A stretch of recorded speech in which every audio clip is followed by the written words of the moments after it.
Welcome. You're with us for another deep dive, and today we're getting into something really core to just chatting in English. Yeah, it's all about how you say what you like and, what you don't like. Exactly. We're pulling insights from this great conversation between Jack and Emma on their learning podcast. Right, the expressing likes and dislikes one. It's aimed at intermediate learners, but honestly, the stuff they cover is useful for everyone. Totally. And our mission here is basically to unpack that conversation, pull out the practical bits you can actually use. It's not just a list of phrases, though. It's about how they feel in a conversation, how they help you connect. Yeah, building that confidence, making things flow, which is what we're all about here, getting you that know-how efficiently. So Emma kicks things off with the real basics for saying you like something. Simple, but crucial. Right, the foundations. She mentioned I really like and I love. Yeah, your absolute go-to options. Super clear. Her example was, I really like pizza. Can't argue with pizza. And she also used one that's maybe closer to home for our listeners. Yeah. Oh, yeah. I love reading books in English, which is great because it shows these simple phrases work for hobbies, for learning activities, anything really. Definitely. But then Jack comes in with something a little, well, a bit warmer, perhaps. You mean I'm a big fan of? Exactly that one. Okay. His example was Taylor Swift. I'm a big fan of Taylor Swift. Yeah, you hear that kind of phrasing all the time, don't you? You really do. And it feels, I don't know, slightly more enthusiastic than just I like. I think so. It suggests a bit more passion, maybe. Like you're part of a group who appreciates something. Yeah, a connection. And Jack points out it's a very sort of natural, friendly way to kick off a bit of small talk. Super useful for that. Okay, so we've got liking covered at a few levels, like love, big fan of. Right. So what about the other side? When something just isn't your thing?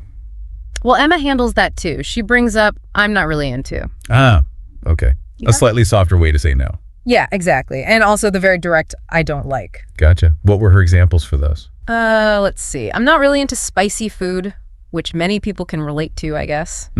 I could see that. And the other? I don't like getting up early. Another classic. Definitely relatable. Okay, so those are clear. But what about, well, being polite about it? That seems important. Oh, massively important. And they really dig into this.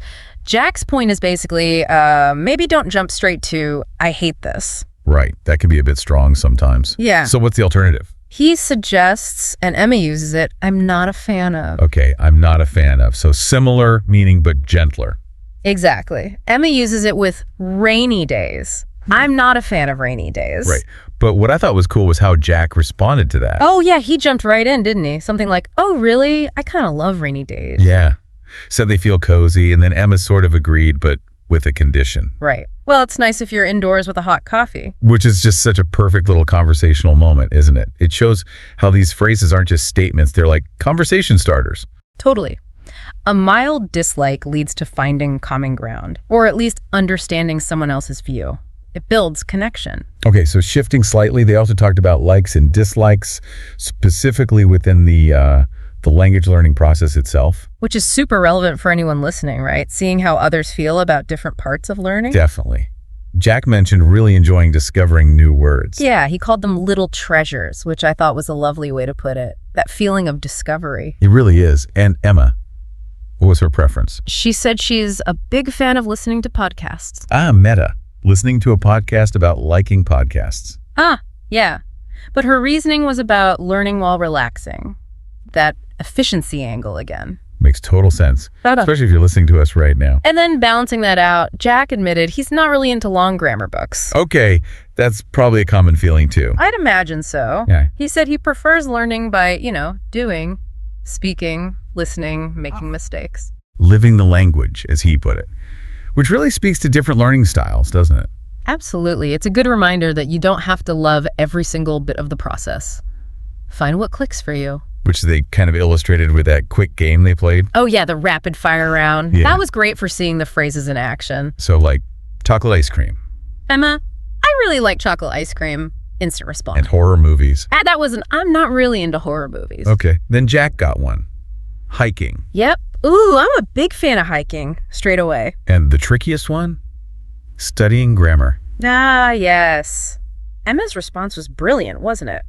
I'm not a fan of studying grammar. But she added that little bit at the end. But I know it's important. Which Yeah. is just so honest and relatable. It really is. And that leads perfectly into the mindset stuff they talked about near the end. Yeah, which I think is maybe one of the most encouraging parts. What was the core message there? Basically, that it's totally normal not to enjoy every aspect of learning English. It's okay, That's quite freeing, actually. Takes the pressure off a bit. for sure. And the advice that followed was just so practical. Find what you enjoy and do more of that. Simple as that. Like watching movies you like, but in English. Or listening to English songs you're already a fan of, integrate it into things you already enjoy doing. Makes the whole process feel less like a chore, maybe. Exactly. And it ties back to what they said earlier about small steps every day. Right, and small victories make a big difference. If you enjoy it, you'll stick with it. Those small, enjoyable steps build momentum. Okay, so let's sort of wrap up the key takeaways here. We've got core phrases like, I really like, I love, I'm a big fan of, for the positives. And for the negatives, I don't like, I'm not really into, and that softer, very useful one, I'm not a fan of. And the big underlying theme seems to be politeness, especially when you're expressing dislikes. Choosing your words carefully. Definitely. And remembering that learning itself is a journey, like Jack's analogy, the tree. Oh yeah, planting a tree. Baby steps every day create strong roots. And eventually, beautiful results. It's about consistency, those small daily efforts. So a little action item for everyone listening. Maybe just try one thing today. Could be saying one sentence out loud in English. Could be finding one song you like. Or telling someone, hey, I'm really into, or I'm not such a fan of. Just using one of these phrases. Exactly. Keep that ball rolling. Every little bit counts, truly. Trust the process. You're definitely moving forward. And maybe here's something to think about after this. Go on. Building on that idea of finding what you enjoy. Really sit with it for a moment. What parts of learning English do you genuinely find interesting or fun? Okay. Like what specifically sparks your curiosity? Yeah. And once you've identified those, how can you consciously build more of those activities into your routine? How can you make this whole journey not just something you have to do, but something you actually, like doing? That's a great question to ponder. Make it sustainable and enjoyable. Exactly. Food for thought.